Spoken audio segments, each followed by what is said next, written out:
চলে এসেছে তুফান সিনেমার আরও একটি ওয়াও লেভেলের পোস্টার। এই পোস্টারটি তো অসাধারণ হয়েছেই, পাশাপাশি এই পোস্টারে কি যেন একটি রহস্যের গন্ধ পাওয়া যাচ্ছে। কি সেই রহস্য বিস্তারিত তুলে ধরবো আজকের এই ভিডিওতে।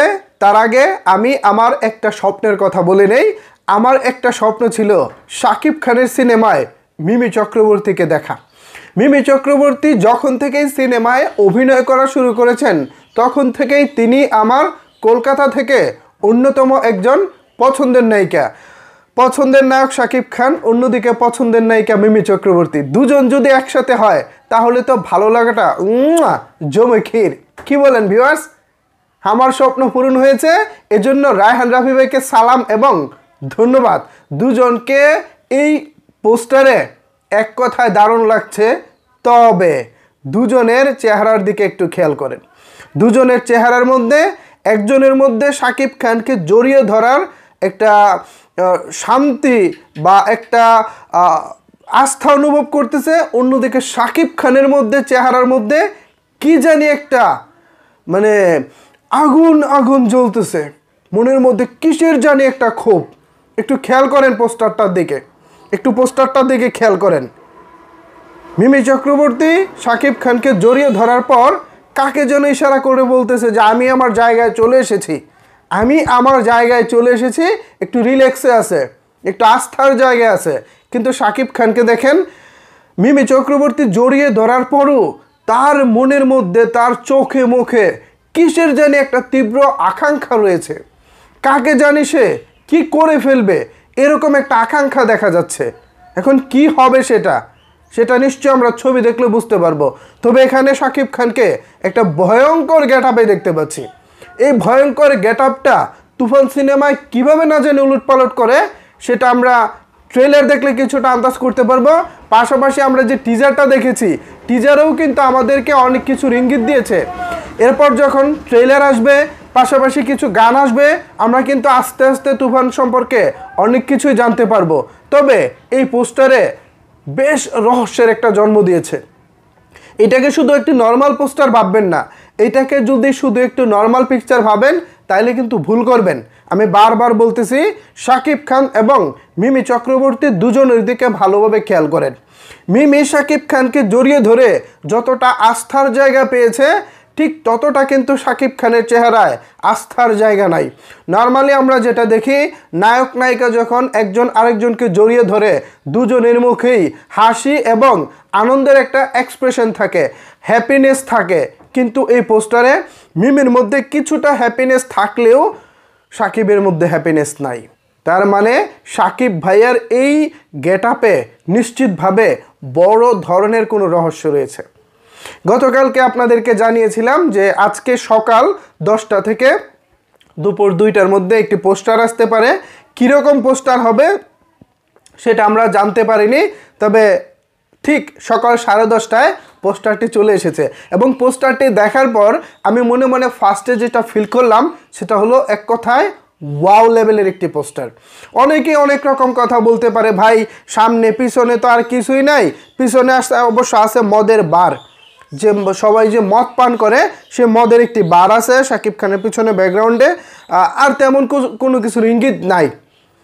এমনও হতে পারে মদের বারে দুজন হতে পারে, যে যাই হোক এখানে আমি কোনো থিঙ্কিং করব না, কারণ তুফান এমন একটি সিনেমা যে সিনেমাকে আসলে থিঙ্কিং করে কখনো এই সিনেমার কোনো কিছু বের করা যাবে না।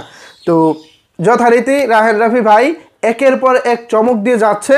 তবে অনেকেই হয়তো এই পোস্টারে খুশি নাও হতে পারেন, অনেকের প্রত্যাশা আরও বেশি থাকবে, কারণ তুফানের টিজার ফার্স্টে যেভাবে এসেছে একেবারে উলট পালট করে দিয়েছে। সেক্ষেত্রে হয়তো বা এই পোস্টারটি আগে আসলেও ভালো হতে পারতো, অনেকের ধারণা হতে পারে। তবে আমি মনে করতেছি রায়হান রাফি ভাই যেভাবে এগিয়ে যাচ্ছে তার প্রচারণা একেবারে অন্য লেভেলের।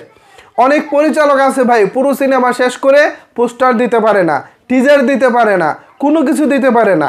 ঠিক সেই জায়গা থেকে সিনেমা মুক্তির প্রায় আরও তো 1.5 মাস বাকি, 1.5 মাস আগে থেকে রায়হান রাফি ভাই যেভাবে প্রচারণা শুরু করেছে তার জন্য তো তাকে অবশ্যই সালাম জানাতে হয়, ভালোবাসা জানাতে হয়। দেখেন, একটি সিনেমা প্রচারণার জন্য অবশ্যই সময় দিতে হবে, প্রচারণা একটি সিনেমার একটি গুরুত্বপূর্ণ অংশ। আমাদের সিনেমা, আমাদের কি জানি রাজকুমার সিনেমার পরিচালক আমাদের হিমেল আশরাফ সাহেব বলেছিলেন বাংলাদেশে ইস্যুর অভাব নাই, আগে থেকে যদি তিনি প্রচারণা করে তাহলে নাকি পাবলিক ভুলে যাবে। এই কারণে তিনি সিনেমা মুক্তির 7 দিন আগে থেকে তিনি প্রচারণা করবেন এবং সেই প্রচারণায় তিনি যেটা হবে তখন মানুষকে একের পর এক চমক দিয়ে 7 দিনের মধ্যে ছবিটা মুক্তি দেবেন। অথচ আমরা কিন্তু এই পলিসিটা ভুল হিসেবে প্রমাণ হতে দেখেছি।